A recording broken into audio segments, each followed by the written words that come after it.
प्रायद्वीपीय भारत की नदियाँ आप मेरे साथ पढ़ रहे हैं। इसके पहले वीडियो में मैंने प्रायद्वीपीय भारत की नदियों को दो भागों में बांटा था, दो स्पष्ट भागों में। एक प्रायद्वीपीय भारत की वे नदियाँ जो बंगाल की खाड़ी में गिरती हैं और प्रायद्वीपीय भारत की वे नदियाँ जो अरब सागर में गिरती हैं। तो इसके पहले वीडियो में मैंने बंगाल की खाड़ी में जल गिराने वाली नदियों को पढ़ाया था। इस वीडियो में मैं प्रायद्वीपीय भारत की उन नदियों को पढ़ाऊंगा जो अरब सागर में जल गिराती हैं। तो हेडिंग डाल लीजिए, अरब सागर में जल गिराने वाली प्रायद्वीपीय भारत की नदियां या अरब सागर में जल गिराने वाली दक्षिण भारत की नदियां। ठीक है, सबसे पहला पॉइंट लिख लीजिए कि अरब सागर में जल गिराने वाली प्रायद्वीपीय नदियों का उत्तर से दक्षिण की ओर क्रम इस प्रकार है। अरब सागर में जल गिराने वाली प्रायद्वीपीय नदियों का उत्तर से दक्षिण की ओर क्रम इस प्रकार है। क्रम से लिख लीजिए, लूनी, साबरमती, माही, नर्मदा, तापी, मांडवी, जुआरी, शरावती, गंगावेली, पेरियार और भरतपुझा। इन नदियों का विवरण मैं डिटेल में अभी दूंगा, तो इनको क्रम से आप लिख लीजिए। कभी कभी क्रम पूछ देता है परीक्षाओं में कि 3 नदियां दे देगा, बोलेगा कि इनको उत्तर से दक्षिण की ओर सही क्रम में लगाइए, है ना, ऑप्शन में, तो आपको लगाना होता है। तो आइए प्रायद्वीपीय भारत की नदियों को एक एक करके पढ़ने से पहले कुछ महत्वपूर्ण तथ्यों को पहले ही लिख लीजिए, जहां से एग्जाम में सवाल बार बार आते हैं, है ना। कुछ कॉमन तथ्य होते हैं। तो नंबर 1 लिखिए, प्रायद्वीपीय भारत की 4 नदियां खंभात की खाड़ी में गिरती हैं। जो अरब सागर है, अरब सागर का ये गुजरात के दक्षिण में जो सकरा भाग है, गुजरात के दक्षिण में जो सकरा भाग है उसे हम खंभात की खाड़ी कहते हैं। पता ही आपको, पहले वीडियो में सारा पढ़ चुके हैं आप।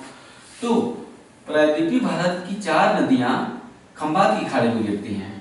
इनके नाम लिख लीजिए, साबरमती, माही, नर्मदा और तापी। ये चारों नदियां खंभात की खाड़ी में गिरती हैं। ठीक है, दूसरा पॉइंट लिखिए, प्रायद्वीपीय भारत की लूनी नदी समुद्र तट तक नहीं पहुंच पाती है। लूनी नदी समुद्र तट तक पहुंचने से पहले ही कच्छ के रण में, अर्थात रण मतलब दलदल होता है, दलदल, अर्थात कच्छ के दलदल में विलीन हो जाती है। समुद्र तट तक पहुंचने से पहले ही कच्छ के दलदल में विलीन हो जाती है। अगला पॉइंट, नर्मदा और तापी नदियां प्रायद्वीपीय भारत की अरब सागर में जल गिराने वाली नदियों में से नर्मदा और तापी नदियां भ्रंश घाटियों में प्रवाहित होती हैं। नर्मदा भ्रंश घाटी सतपुड़ा पहाड़ी के उत्तर में है, और तापी भ्रंश घाटी सतपुड़ा पहाड़ी के दक्षिण में है। नर्मदा भ्रंश उत्तर में और तापी भ्रंश सतपुड़ा के दक्षिण में है। ठीक है, नेक्स्ट पॉइंट, नर्मदा और तापी नदियां प्रायद्वीपीय पठार के सामान्य ढाल के विपरीत, नर्मदा और तापी नदियां प्रायद्वीपीय पठार के सामान्य ढाल के विपरीत, प्रायद्वीपीय पठार का सामान्य ढाल किधर है?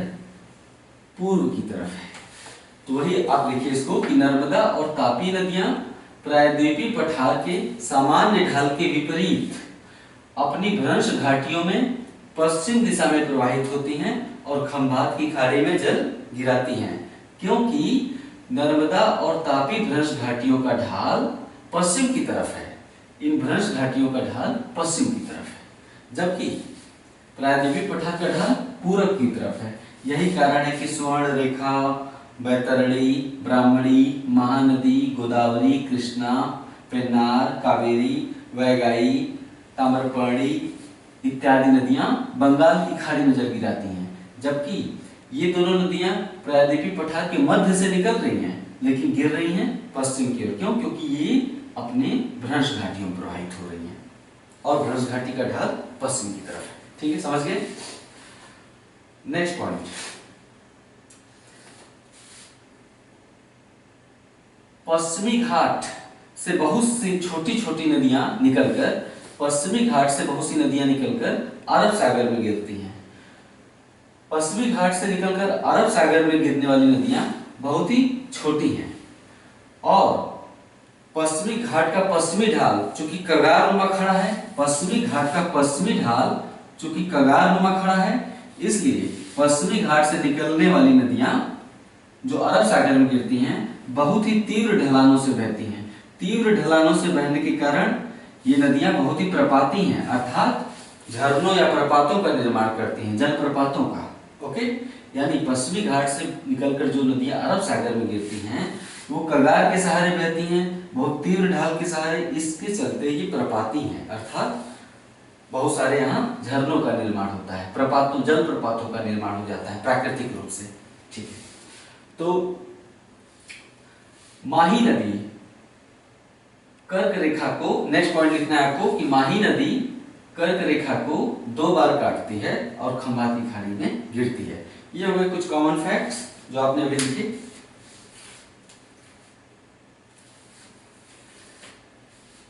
अब आप पहला हेडिंग डालिए, लूनी नदी। सबसे उत्तर से दक्षिण की तरफ बढ़ेंगे। देखिए, लूनी नदी उत्तरी राजस्थान में अरावली पहाड़ी से निकलती है। लूनी नदी उत्तरी राजस्थान में अरावली से निकलती है और सांभर झील से गुजरती है। ये लाल कलर का जो स्पॉट है ये सांभर झील है, राजस्थान में है ना। तो लूनी नदी उत्तरी राजस्थान में अरावली पहाड़ी से निकलती है, सांभर झील से होकर गुजरती है और गुजरात के कच्छ के दलदल में, गुजरात के कच्छ के दलदल में अर्थात कच्छ के रन में विलीन हो जाती है।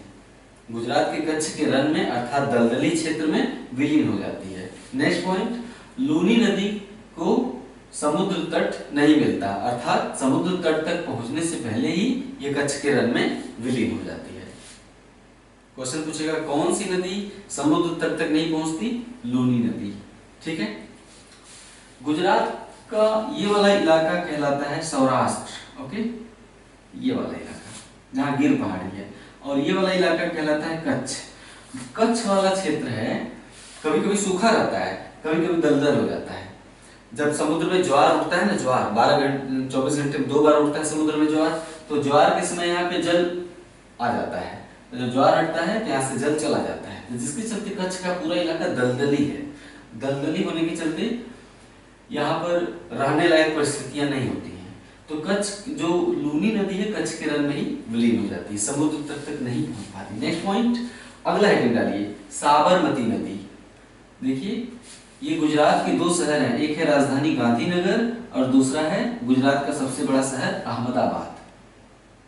अहमदाबाद और गुजरात की राजधानी गांधीनगर है ना, उनसे होकर एक नदी प्रवाहित हो रही है, उसका नाम है साबरमती नदी। ठीक है, तो पहला पॉइंट लिखिए साबरमती नदी में। साबरमती नदी राजस्थान के उदयपुर जिले में मेवाड़ से निकलती है। बह तो रही है ज्यादातर गुजरात में, देखिए, लेकिन निकलती है गुजरात से नहीं बल्कि राजस्थान से निकलती है। ध्यान देने की बात है कि साबरमती नदी राजस्थान में उदयपुर जिले में मेवाड़ से निकलती है और खंभात की खाड़ी में अपना जल गिराती है। गुजरात की, नेक्स्ट पॉइंट, गुजरात की राजधानी गांधीनगर और गुजरात का सबसे बड़ा नगर अहमदाबाद साबरमती नदी के तट पर स्थित है। अगला हेडिंग, तीसरी नदी है माही नदी। माही नदी के विषय में लिखिए। माही नदी मध्य प्रदेश में विंध्य पर्वत से निकलती है। माही नदी मध्य प्रदेश में विंध्य पर्वत से निकलती है और खंभात की खाड़ी में गिरती है। माही नदी 3 राज्यों से होकर प्रवाहित होती है। मध्य प्रदेश, ऊपर राजस्थान है, मध्य प्रदेश, राजस्थान और गुजरात। गुजरात यहाँ तक चलाया है, यहाँ नीचे तक चलाया है ना। ये पूरा जो इलाका है ये आ जाता है आपका गुजरात, ये पूरा है गुजरात। तो माही नदी मध्य प्रदेश के विंध्य पर्वत से निकलती है और उसके बाद मध्य प्रदेश, राजस्थान और गुजरात में प्रवाहित होते हुए खंभात की खाड़ी में अपना जल गिराती है। नेक्स्ट पॉइंट, माही नदी राजस्थान में कर्क रेखा को 2 बार काटती है। जहां पे 1 बार काट रही है फिर 2 बार काट रही है। ये जो पूरा इलाका है ये राजस्थान का है, ये पूरा इलाका राजस्थान का है। राजस्थान में ये 2 बार काटती है। तो वही मैंने बोला अगला पॉइंट है, माही नदी राजस्थान में कर्क रेखा को 2 बार काटती है। ठीक है, अगला हेडिंग डालिए, नर्मदा नदी।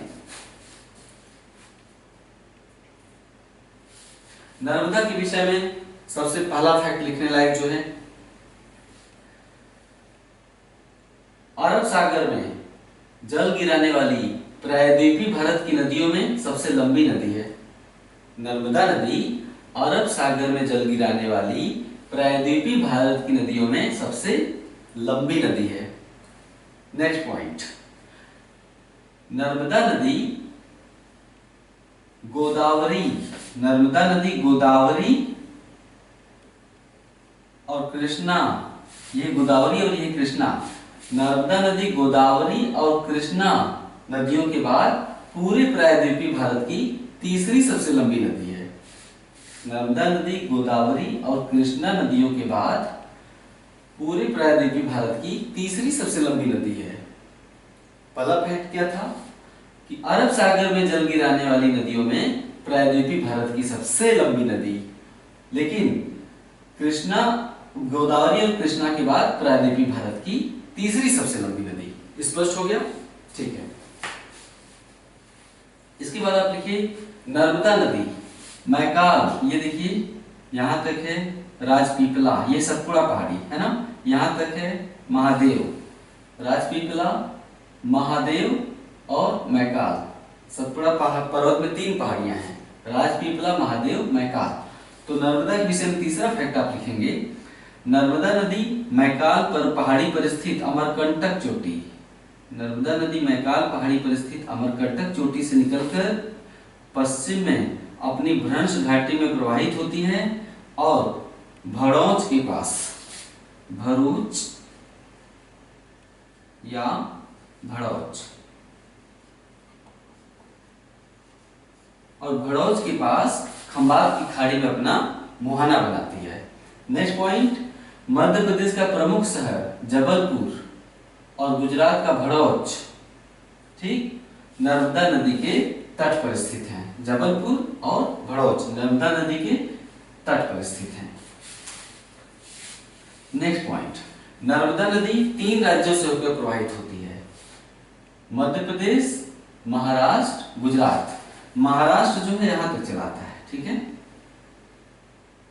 महाराष्ट्र आपका यहां तक चलाता है, ये काले रंग की रेखा देख रहे हैं, तो उत्तर में यहां तक चलाता है महाराष्ट्र। ये तो हो गई गुजरात वाली रेखा है ना, ये हो गई आपकी गुजरात वाली रेखा, और ये हो गई महाराष्ट्र वाली रेखा। देखिए साफ साफ है ना। नर्मदा नदी मध्य प्रदेश, महाराष्ट्र और गुजरात 3 राज्यों में प्रवाहित होती है। साफ साफ दिख रहा है, मध्य प्रदेश, महाराष्ट्र और गुजरात। ओके। नर्मदा नदी की सर्वाधिक लंबाई मध्य प्रदेश में है, नर्मदा की सर्वाधिक लंबाई मध्य प्रदेश में है। नेक्स्ट पॉइंट, नर्मदा नदी जबलपुर में भेड़ा घाट के चट्टानों में, नर्मदा नदी जबलपुर में नहीं, जबलपुर के पास, नर्मदा नदी जबलपुर के पास भेड़ा घाट एक स्थल है, भेड़ा घाट की संगमरमर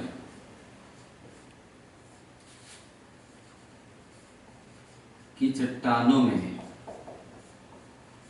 नर्मदा नदी जबलपुर के समीप भेड़ा घाट की संगमरमर की चट्टानों में एक बहुत ही भव्य और खूबसूरत जलप्रपात बनाती है। जलप्रपात मतलब झरना। जब ये धरातल है और ये ऊंचे उठे हुए पठार है, ओके, कोई नदी इस पे जब बहती हुई आ रही है और यहाँ से ऐसे गिरती है ना, उसका जल जब यहाँ पे ऐसे गिरता है नीचे धरातल तक, हालांकि यहाँ पे धरातल समतल नहीं रह जाता, धरातल और गड्ढा हो जाता है। क्यों? क्योंकि नदी लगातार गिरते गिरते इसे यहाँ पे गड्ढा कर देती है, तो नीचे क्या बन जाता है? तालाब। नीचे तालाब बन जाएगा, है ना। जहां भी झरना गिरता है, झरने के नीचे तालाब पाए जाते हैं, झील नुमा, तालाब नुमा। क्यों? क्योंकि नदी जब गिरती है तो यहाँ पे गड्ढा बना देती है, अपने लिए गड्ढा बना देती है, तो उसमें लोग अक्सर झरने के बगल में तैरते हुए नजर आते हैं। आप भी ऐसी जगहों पे गए होंगे, मिर्जापुर में, इलाहाबाद में, तमाम ऐसे जगह हैं, सोनभद्र में, छोटे छोटे आसपास के इलाकों में आप देखे होंगे कि वहां पे जहाँ पे झरना गिरता है लोग नहाते हैं, नीचे तालाब होता है। ये तालाब कौन बनाया है? नदी ही बना देती है, गिर गिर की गड्ढा बना देती है ना। तो ये इसे हम कहते हैं जलप्रपात। जो यहाँ से ये किनारे वाला पॉइंट, यहाँ पे धरातल खत्म हो जाता है तो नदी ऊंचाई से गिरती हुई, तो ये स्थल का नाम है भेड़ा घाट। ये जो चट्टान है ना, ये पूरा चट्टान ये सफेद रंग का है। क्यों? क्योंकि ये चट्टान संगमरमर की बनी हुई है। तो सोचिए एक तो संगमरमर की चट्टान चारों तरफ, दूसरे नदी जब गिरती है झरना बनाकर तो उसका रंग एकदम दुधिया हो जाता है, दुधिया व्हाइट। एक तो संगमरमर की चट्टान, ऊपर से नदी का झरना, बहुत ही खूबसूरत नजारा हो जाता है वहां पे। तो जबलपुर, नर्मदा नदी जबलपुर के समीप भेड़ाघाट की संगमरमर की चट्टानों में एक बहुत ही सुंदर जलप्रपात बनाती है, जिसे हम क्या कहते हैं, धुआंधार जलप्रपात।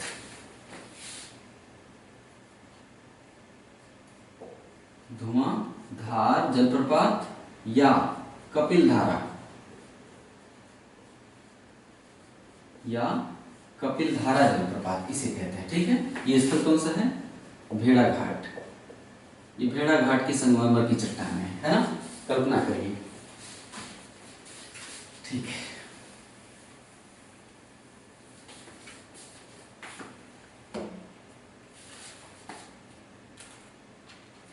नेक्स्ट नर्मदा नदी खत्म। नेक्स्ट डालिए तापी नदी, है ना। तापी नदी जो है निकलती है महादेव पहाड़ी से। तापी नदी, ये देखिए यहाँ पे राजपीपला है, महादेव, महादेव पहाड़ी पर यहाँ पर एक पठार है। महादेव पहाड़ी से लगा हुआ उसके दक्षिण में यहाँ पर एक पठारी क्षेत्र है ना। महादेव पहाड़ी के दक्षिण में यहाँ पर एक पठारी क्षेत्र है, इसे हम कहते हैं बैतूल का पठार। मध्य प्रदेश में ही पड़ता है, बैतूल का पठार मध्य प्रदेश में ही पड़ता है। ठीक है, महादेव पहाड़ी के पास है। तो तापी नदी में पहला पॉइंट लिखिए, तापी नदी महादेव पहाड़ी से लगे हुए बैतूल पठार। तापी नदी महादेव पहाड़ी से लगे हुए बैतूल पठार से निकलती है और सतपुड़ा के दक्षिण में, सतपुड़ा पहाड़ी के दक्षिण में अपनी भ्रंश घाटी में प्रवाहित होती है और सूरत के समीप खंभात की खाड़ी में अपना जल गिराती है, सूरत के समीप। नेक्स्ट पॉइंट, सूरत गुजरात का प्रमुख शहर सूरत तापी नदी के मुहाने पर है। गुजरात का प्रमुख शहर सूरत तापी नदी के मुहाने पर है, जबकि लिख लीजिए, जबकि भड़ौच नर्मदा नदी के मुहाने पर है। ओके, अक्सर कंफ्यूजन हो जाता है, पूछता है कि सूरत किस नदी के मुहाने पर है, ऑप्शन दे दिया है ना, ऑप्शन दे दिया नर्मदा, तापी, माही, साबरमती। कंफ्यूज कि नर्मदा था कि तापी था, हो जाता है। तो इसे बार बार पढ़ लीजिए कि सूरत तापी नदी के मुहाने पर है और भड़ौच नर्मदा नदी के मुहाने पर है। ठीक है, नेक्स्ट पॉइंट, जहां नर्मदा भ्रंश घाटी सतपुड़ा पहाड़ी के उत्तर में है, वहीं तापी नदी की भ्रंश घाटी सतपुड़ा पहाड़ी के दक्षिण में है। अर्थात सतपुड़ा पहाड़ी नर्मदा और तापी भ्रंश घाटियों के बीचों बीच स्थित एक ब्लॉक पर्वत है ना, ये भी जोड़ दीजिए। अर्थात सतपुड़ा पहाड़ी नर्मदा और तापी भ्रंश घाटियों के बीचों बीच विस्तृत एक ब्लॉक पर्वत है या भ्रंशोत्थ पर्वत है। ठीक है,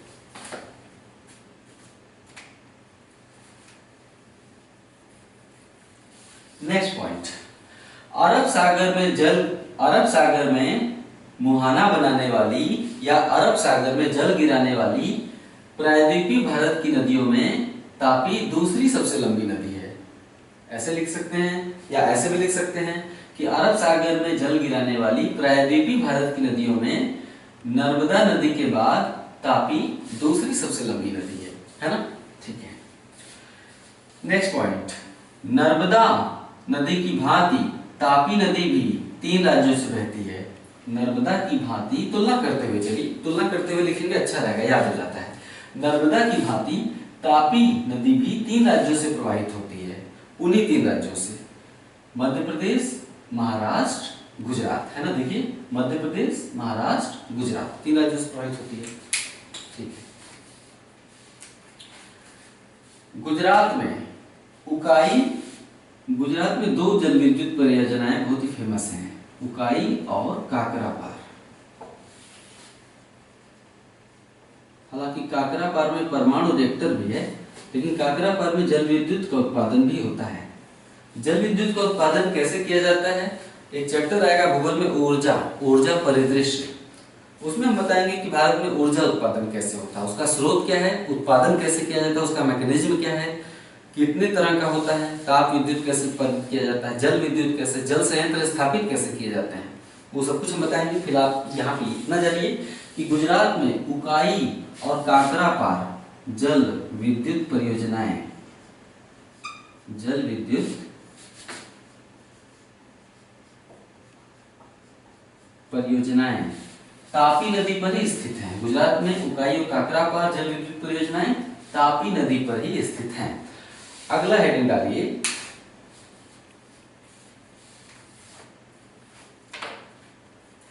आपका अगला हेडिंग होगा सह्याद्री से निकलकर अरब सागर में गिरने वाली नदियां। मूल हेडिंग तो वही है, अरब सागर में गिरने वाली नदियां, अरब सागर में गिरने वाली प्रायद्वीपीय भारत की नदियां। लेकिन मूल हेडिंग के अंदर एक और हेडिंग डाल दीजिए कि सह्याद्री अर्थात पश्चिमी घाट से निकलकर अरब सागर में गिरने वाली नदियां।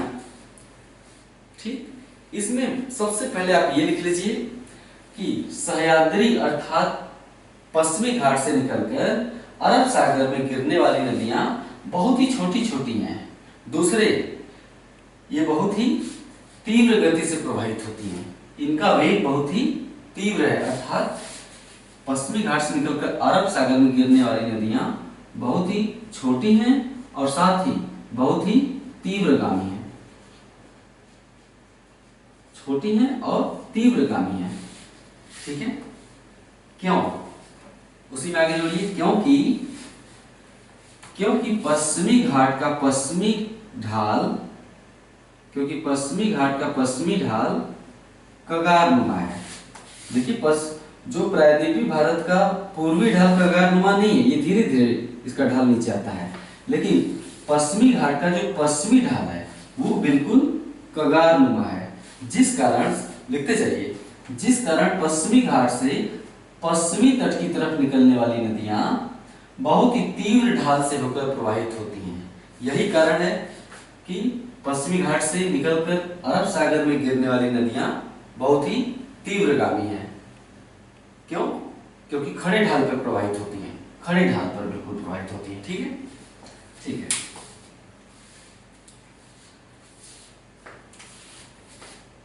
पश्चिमी घाट से निकलकर, नेक्स्ट पॉइंट, पश्चिमी घाट से निकलकर या सह्याद्री से निकलकर अरब सागर में जल गिराने वाली नदियों के जल के दो स्रोत हैं। पश्चिमी घाट से निकलकर अरब सागर में गिरने वाली या जल गिराने वाली नदियों के जल के दो स्रोत हैं। कौन कौन से? पहला, जून से लेकर सितंबर तक, जून से लेकर सितंबर तक दक्षिणी पश्चिमी मानसून, जून से लेकर सितंबर तक दक्षिणी पश्चिमी मानसून पश्चिमी घाट से टकराकर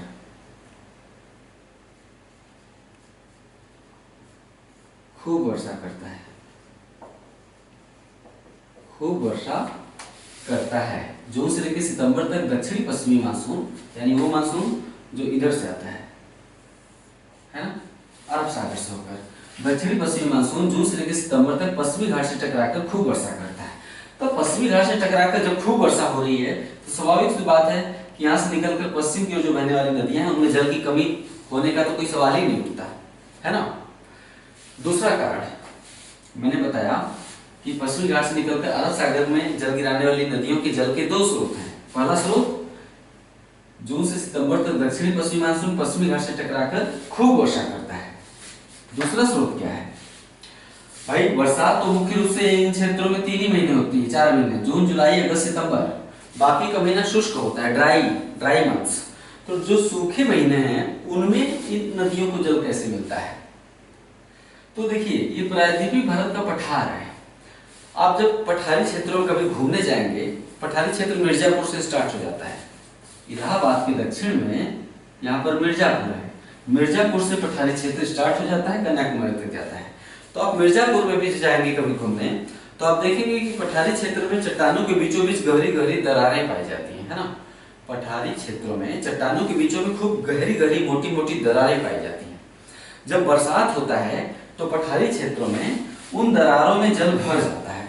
ओके, पठारी क्षेत्रों में, भाई पठारी क्षेत्र बहुत ही विशाल है। सोचिए, मध्य प्रदेश से लेके महाराष्ट्र, कर्नाटका, गोवा, तमिलनाडु, केरला, आंध्रा, उड़ीसा, छत्तीसगढ़, पूरा इतने सारे राज्य इसमें समा गए हैं। ये व्हाइट बोर्ड इतना बड़ा नहीं है, बहुत से दसों राज्यों में फैला हुआ है। इतने विशाल क्षेत्र में जब दरारों में जल भरा रहेगा, है ना, तो वर्षा का जल दरारों में भर जाता है। और शुष्क क्षेत्र में जब मौसम सूखा हो जाता है तो इन नदियों में इन्हीं दरारों का जल रिसता रहता है। जो प्रायद्वीपीय पठार पर जो दरारें हैं उनका जल रिसता रहता है यही, और रिस कर पश्चिमी घाट से पश्चिम की ओर वही जल बहता रहता है। घाटियां नदियों ने पहले ही बना दी हैं। नदियों ने क्या किया है, घाटियां बना दी हैं। तो स्वाभाविक सी बात है कि जो जल रिसेगा कहाँ बहेगा, गहरे क्षेत्रों में बहेगा। घाटी मतलब गहरे क्षेत्र। तो जो जल रिसता है पश्चिम की ओर प्रवाहित होता है तो गहरे क्षेत्रों में चला जाता है, यानी उन्हीं नदियों की घाटियां, यानी नदियों में जल लगभग बना रहता है। या तो बरसात हो जाती है या फिर दरारों का जल मिलता रहता है ना। तो लिख लिया यहाँ पे। पहला स्रोत क्या है, सितंबर तक दक्षिणी पश्चिमी मानसून टकराकर वर्षा करता है पश्चिमी घाट से। दूसरा कारण, प्रायद्वीपीय पठार के दरारों में संचित जल शुष्क मौसम में इन नदियों को मिलता रहता है। यही कारण है कि पश्चिमी तट पर बहने वाली नदियों में जल की मात्रा बनी रहती है। ठीक है,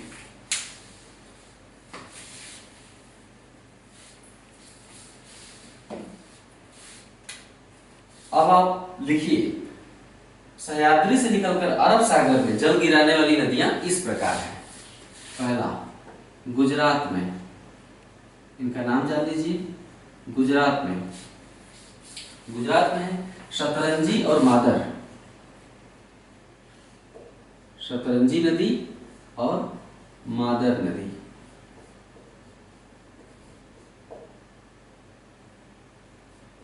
है ना, गुजरात में दो नदियां हैं, शतरंजी और मादर। यहाँ पर क्योंकि पश्चिमी घाट पूरा उत्तर तक चला है यहाँ तक, और यहाँ गिर की पहाड़ियों के रूप में भी एक तरह से कुछ पहाड़ियां हैं। तो गुजरात में जो छोटी नदियां निकलती हैं इन चट्टानों से, उन्हें हम कहते हैं शतरंजी और मादर। दूसरा है गोवा में। महाराष्ट्र में कोई उल्लेखनीय नदी ऐसी नहीं है जो कि पश्चिमी तट पर बहती है ना। उसके बाद गोवा में आ जाते हैं। गोवा में मांडवी और जुआरी। गोवा में मांडवी और जुआरी दो नदियां हैं। ये हमने गोवा बनाया। गोवा की राजधानी पणजी है ना। गोवा की राजधानी पणजी, पणजी के उत्तर में मांडवी प्रवाहित हो रही है और दक्षिण में जुआरी नदी। तो अगला पॉइंट ये लिखना है कि गोवा की राजधानी पणजी मांडवी नदी के तट पर है। गोवा की राजधानी पणजी मांडवी नदी के मुहाने पर है या तट पर है। ये हो गया। उसके बाद अगला आप देखिए, कर्नाटक में।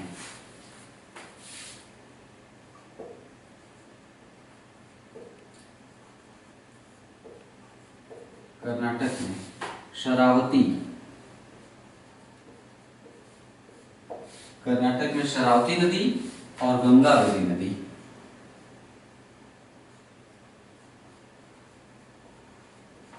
कर्नाटक में शरावती नदी और गंगावती नदी। ठीक है। इसके बाद आप अगला लिखिए, केरला में। केरला में है भरतपुझा नदी, भरतपुझा नदी और पेरियार नदी। एक नदी और है, उसका नाम है पांबा नदी। भरतपुझा, पेरियार और पांबा नदी, ये है केरला में। यही भी लिख लीजिए, केरला के अंतर्गत ही। अगला पॉइंट लिखिए केरला में कि भरतपुझा केरला की सबसे लंबी नदी है। भरतपुझा केरला की सबसे लंबी नदी है। नेक्स्ट पॉइंट, पेरियार केरला की दूसरी सबसे लंबी नदी है। ठीक, पूछता है, ये पूछा जा चुका है, केरला की सबसे लंबी नदी कौन है। नाम सुनने में सबसे ज्यादा फेमस पेरियार है, तो आमतौर पे लोग पेरियार चुन लेते हैं, इसीलिए सवाल बार बार पूछा जाता है। सबसे लंबी नदी केरला की भरतपुझा है। ठीक है। अब इन नदियों के विषय में कुछ खास बातें हैं, इन नदियों के विषय में जो कि सह्याद्री से निकलकर अरब सागर में गिरती हैं, कुछ खास बातें लिखिए नीचे पैरा चेंज करके।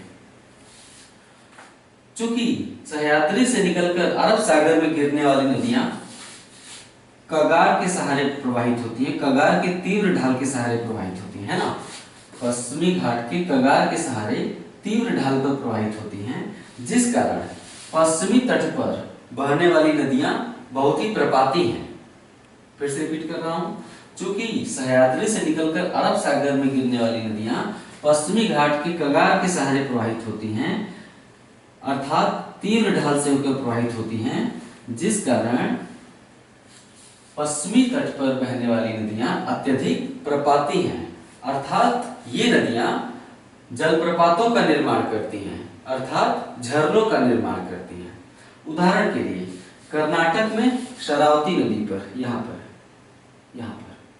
ये शरावती नदी है कर्नाटक का, उदाहरण के लिए कर्नाटक में शरावती नदी पर जोग जलप्रपात, जोग जल प्रपात, इसे गरसोपा, जोग जलप्रपात को गरसोपा या महात्मा गांधी, गरसोपा या महात्मा गांधी जलप्रपात भी कहते हैं। तीन नाम है, जोग जलप्रपात, गरसोपा जलप्रपात या महात्मा गांधी जलप्रपात। ठीक है, किस नदी पर है? कर्नाटक में शरावती नदी पर है। क्यों है? क्योंकि मैंने बताया कि कगार के सहारे नदियां बहती हैं, इसलिए यहाँ पर नदियां प्रपाती हैं, अर्थात झरनों का निर्माण करती हैं, जलप्रपातों का निर्माण करती हैं। उदाहरण के लिए कर्नाटक में शरावती नदी पर जोग जलप्रपात। ठीक है, आप में इतना स्किल तो होगा ही, ठीक है, अधिकतर लोग तेज करा रहे हैं, कमेंट से पता चलता है, लेकिन कुछ लोग बिल्कुल नए हैं, कोई भी मंद नहीं होता है और कोई भी तेज नहीं होता है, सभी लोग एक जैसे ही होते हैं। किसी ने तैयारी हाल ही में प्रारंभ की है, कोई बहुत दिनों से पढ़ रहा है ना, तो उसके चलते लोगों में अंतर आ जाता है। कोई बात को तुरंत पकड़ लेता है, कोई थोड़ा सा देर से पकड़ता है, बिकॉज उसने अभी हाल ही में स्टडी स्टार्ट कर दी है, तो इसमें कोई दोष वाली बात नहीं है। तो मैं आपसे ये पूछना चाहता हूँ कि मैं जो लिखवाता हूँ, सारी जो बोलता हूँ, उसे सुनकर लिखने की निपुणता आप में है या नहीं है? क्या मैं गलत ढंग से बोलता हूँ? क्या मैं ऐसे बोलता हूँ कि आप उसे लिखने में सक्षम नहीं हो पाते हैं? तो मैं और सरल रूप में बोलूँ, आप कमेंट करके बताइएगा। और अगर आप मैं जो बोल रहा हूँ उसे लिखने में सक्षम है तो वो भी बताइएगा। ठीक है, हाँ, तो ये हो गया कि अधिकतर नदियां यहाँ की जलप्रपाती हैं। तो आपने भी लिखा कि उदाहरण के लिए शरावती, कर्नाटक में शरावती नदी पर जोग जलप्रपात। अगला पॉइंट सुन लिखिए, जोग जलप्रपात की ऊंचाई 271 मीटर है। नोट लिखिए, उसी के नीचे नोट लिख दीजिए ऐसे। नोट में कुछ खास बात है। एक सवाल आता है कि भारत का सबसे ऊंचा जलप्रपात कौन सा है? इसमें लड़के अक्सर कंफ्यूज हो जाते हैं, कुछ लोग कहते हैं जोग जलप्रपात, कुछ कहते हैं कुंचिकल जलप्रपात। कुंचिकल, हम दोनों का नाम यहाँ पे लिख दें।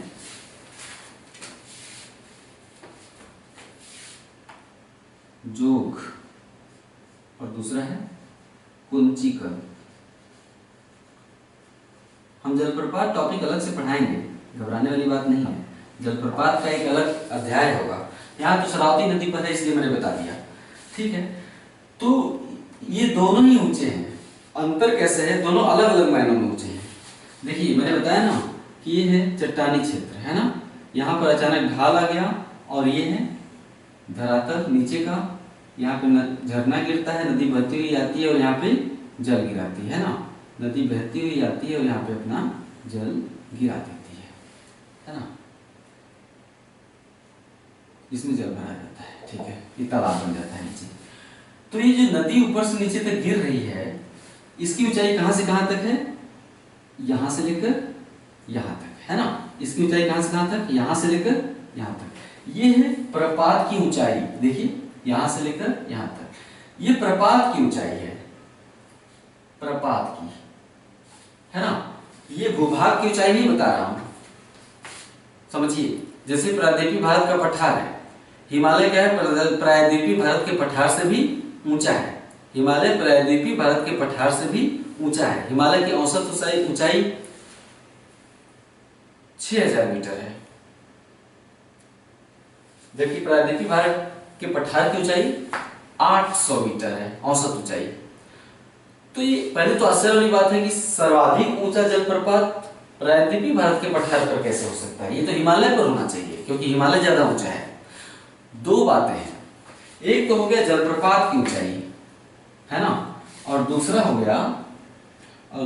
गया भूभाग की ऊंचाई। इसको हम यहां पे बना देते हैं।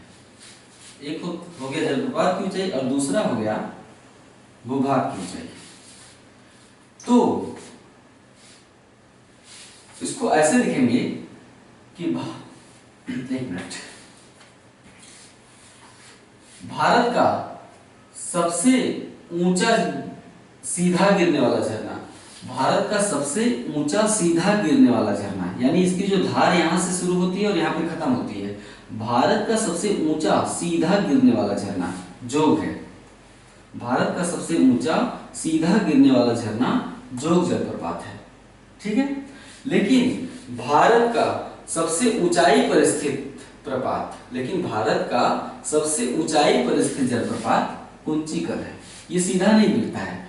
मान लेते हैं कि यहां से गिरा, ठीक है, लेकिन इसकी ऊंचाई देखिए यहां से लेकर यहां तक है, यहां पे खत्म हो गया, फिर आगे बढ़ा, यहां से फिर गिरा, है ना, फिर खत्म हो गया, फिर यहां से फिर गिरा, फिर खत्म हो गया, यानी 3 अलग अलग जगहों पे गिरा है, यहां पे, यहां पे, यहां पे, यहां पे।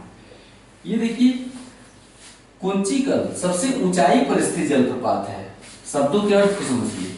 कुंचिकल जलप्रपात गिरते हुए यहां तक आ रहा है और यहां से गिरना स्टार्ट किया। कुंचिकल भारत का सबसे ऊंचाई पर स्थित जलप्रपात है, यानी बहुत ऊंचा है, लेकिन उसका जो जलधार है, जलप्रपात की ऊंचाई कम है, इतना ही है, देखिए यहां से लेकर यहां तक, है ना। जबकि जोग देखिए भले ही बहुत ऊंचाई पर नहीं है, लेकिन जलप्रपात काफी ऊंचा है। जो बहुत ऊंचा नहीं है, लेकिन उसका जो जलप्रपात है, जो जलधार है, उसकी लंबाई इसकी अपेक्षा अधिक है। यानी कुंचिकल भारत का सबसे ऊंचाई पर स्थित जलप्रपात है। सबसे ऊंचाई पर स्थित, भारत का सबसे ऊंचाई पर स्थित जलप्रपात कुंचिकल, लेकिन भारत का सबसे ऊंचा जलप्रपात जोग। जब भी प्रश्न पूछा जाए तो इस अर्थ को समझ लीजिएगा कि भारत का सबसे ऊंचा जलप्रपात पूछ रहा है तो जोग, भारत का सबसे ऊंचाई पर स्थित जलप्रपात कुंचिकल, या फिर इस तरह के शब्दों का प्रयोग कर सकता है कि भारत का सीधा गिरने वाला सबसे ऊंचा झरना, सबसे ऊंचा जलप्रपात। तो देखिए सीधा गिरने वाला सबसे ऊंचा जोग है। समझ गए? इसको आप अपने शब्दों में लिख दीजिए। नेक्स्ट और अंतिम पॉइंट ये है कि सह्याद्री से निकलकर अरब सागर में जल गिराने वाली नदियां चूंकि अत्यधिक प्रपाती हैं, सह्याद्री से निकलकर अरब सागर में जल गिराने वाली नदियां चूंकि अत्यधिक प्रपाती हैं, इसलिए यहां पर जल विद्युत उत्पादन की संभावना बहुत अधिक है। जल विद्युत उत्पादन की संभावना वही अधिक होती है जहां नदी का जल ऊंचाई से गिरता हो झरने के रूप में। जब नदी का जल ऊंचाई से झरने के रूप में गिरता है तो वो एक फोर्स लगाता है। आप कहीं ऊंचाई से झरना गिर रहा हो, उसके नीचे खड़े हो जाइए, बचना मुश्किल हो जाएगा। क्यों? क्योंकि ऊपर से जो जल गिर रहा है इतने फोर्स के साथ गिर रहा है कि मानव शरीर उसके आगे कुछ नहीं है ना। वो तो चट्टानों को भी भेद देता है, तो मानव शरीर तो उसके आगे बहुत ही नाजुक और मुलायम है। तो ऊपर से गिरता हुआ जो जल होता है उसमें ताकत होती है, फोर्स होता है। उस फोर्स के सहारे हम यहाँ पर जो जल एक बिजली पैदा करने वाली जो मशीन होती है, टरबाइन कहते हैं। क्या कहते हैं? टरबाइन। तो टरबाइन यहाँ लगा देते हैं, उसमें पंखे होते हैं, है ना। ये जल जब गिरता है तो पंखों को घुमाता है। जल जब ऊंचाई से गिरता है तो पंखों को घुमाता है, और जब पंखे घूमेंगे तो अंदर विद्युत चुंबकीय क्षेत्र होता है। ये एक मशीन है, अंदर विद्युत चुंबकीय क्षेत्र होता है। वो जितना ही तेजी से और देर तक घूमेगा, अंदर बिजली पैदा होगी। वास्तव में टरबाइन की इस पंखे को घुमाने के लिए ही जल का प्रयोग किया जाता है। ताप विद्युत में कोयला जलाया जाता है, कोयला जलाकर ताकत पैदा की जाती है और इस टरबाइन को घुमाया जाता है। समझ रहे हैं? यानी जल विद्युत में जल के द्वारा घुमाया जाता है टरबाइन को, ताप विद्युत में कोयला जलाकर घुमाया जाता है ना। अब पेट्रोल जलाकर भी बिजली बना सकते हैं, लेकिन किस काम का? पेट्रोल इतना महंगा है, उससे बिजली बनाएंगे तो उसका बिल बहुत ज्यादा हो जाएगा। तो जबकि पानी का कोई पैसा नहीं लगता, पानी मुफ्त में पहाड़ों पर बहता है, ऊंचाई से गिरता है, बढ़िया मौका मिला, चलो ऊंचाई से गिर रहा है, नीचे टरबाइन लगा दो, पंखे घूमते रहेंगे और हमको हमारा पंखा कमरे में चलता रहेगा, है ना, समझ गया। तो चूंकि सह्याद्री से निकलकर अरब सागर में गिरने वाली नदियां बहुत ही प्रपाती हैं, इसलिए ये यहाँ की नदियां जल विद्युत उत्पादन के अनुकूल है। यही कारण है कि पश्चिमी तट के क्षेत्रों में अनेक जल विद्युत संयंत्रों का विकास हुआ है, अनेक जल विद्युत संयंत्र, अनेक वाटर पावर प्लांट यहाँ पर स्थापित किए गए हैं। ये हो गया लास्ट पॉइंट। प्रायद्वीपीय भारत की नदियां खत्म, हिमालय से निकलने वाली नदियां पहले हो गई, प्रायद्वीपीय भारत की सभी नदियां खत्म, चाहे बंगाल की खाड़ी में गिरने वाली हो, चाहे अरब सागर में। इसके अलावा भी नदियों से कुछ अलग तरह के सवाल भी कभी कभी पूछे जाते हैं, जैसे प्रतिरूप, नदियों के प्रतिरूप से कुछ सवाल पूछे जाते हैं। इसके अलावा छोटे विसरे जो तथ्य हैं नदियों से वो, और नदियों के प्रतिरूप से जो बातें पूछी जाती हैं वो अगले वीडियो में होगा। छोटा सा वीडियो होगा, वो मुश्किल से 7 या 8 मिनट का होगा। उसके बाद हम नदी क्रॉस कर जाएंगे। अगला चैप्टर कौन सा होगा? नहीं, मानसून नहीं, अगला चैप्टर होगा, मुझे पता है आपको मानसून का इंतजार है, दक्षिणी पश्चिमी मानसून या फिर क्लाइमेट। क्लाइमेट एक दो 3 वीडियो बाद आएगा। नदियों के बाद अगला चैप्टर होगा जलप्रपात, जलप्रपात और झरना, झील, लेक्स। जलप्रपात और लेक्स संभव है एक ही वीडियो में बना दूं, और उसके बाद तब शुरू होगा आपका मानसून, क्लाइमेट। तो आज ये खत्म हुआ नदियां, ठीक है। जुड़े रहिए, अपने कमेंट से आप हमें हमेशा प्रोत्साहित करते हैं, वो हमेशा करते रहिए। मैं पढ़ता हूँ, आजकल मुझे समय काफ़ी कम मिल रहा है, इसके चलते मैं रिप्लाई कम कर पा रहा हूँ लोगों का, लेकिन मुझे आपके कमेंट्स का बहुत ही बेसब्री से इंतजार रहता है। तो ठीक इसी तरह जुड़े रहिए। नमस्कार।